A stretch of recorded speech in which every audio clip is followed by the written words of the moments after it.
નમસ્કાર દર્શક મિત્રો, @ગુજરાતમાં આપનું સ્વાગત છે।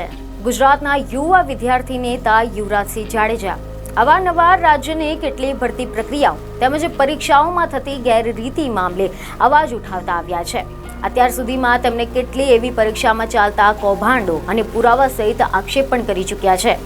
ત્યારે વધુ એક વખત વિદ્યાર્થી નેતા યુવરાજસિંહે પરીક્ષામાં ગેરરીતિનો આરોપ મૂક્યો છે। સમાચાર એવા સામે આવ્યા છે કે આણંદની ચારુતર વિદ્યામંડળ સંચાલિત કોલેજમાં ગેરરીતિનો આક્ષેપ કરવામાં આવ્યો છે।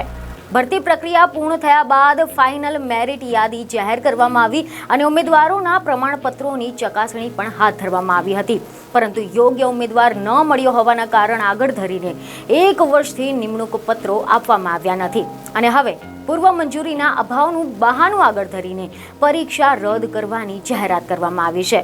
અને આ સમગ્ર મામલાને યુવરાજસિંહે નાટક ગણાવીને પ્રક્રિયાની પારદર્શિકતા પર સવાલ ઉઠાવ્યા છે। આ વિશે જો આપણે ડિટેલમાં વાત કરીએ તો એવા અહેવાલ મળી રહ્યા છે કે આણંદના વલ્લભ વિદ્યાનગર સ્થિત ચારુતર વિદ્યામંડળ સંચાલિત SM પટેલ કોલેજમાં ભરતી પ્રક્રિયામાં ગેરરીતિનો આરોપ લાગ્યો છે।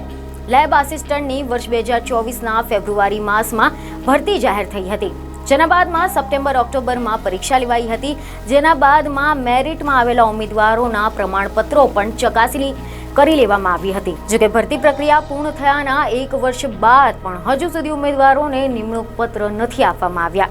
ત્યારે સમાચાર એવા મળી રહ્યા છે કે થોડા દિવસો પહેલા એવું કહેવામાં આવ્યું હતું કે ભરતી કરવા માટેની પૂર્વ મંજૂરી મળેલ નથી, એટલે કે પરીક્ષા રદ કરવામાં આવે છે, જેથી હવે આ સમગ્ર મામલે વિદ્યાર્થી નેતા યુવરાજસિંહ જાડેજાએ ગંભીર આરોપ લગાવીને વિદ્યાર્થીઓને ન્યાય મળે તેવી માંગ કરી છે। બીજની ખબરો સાથે ફરી મળીશું। ધન્યવાદ।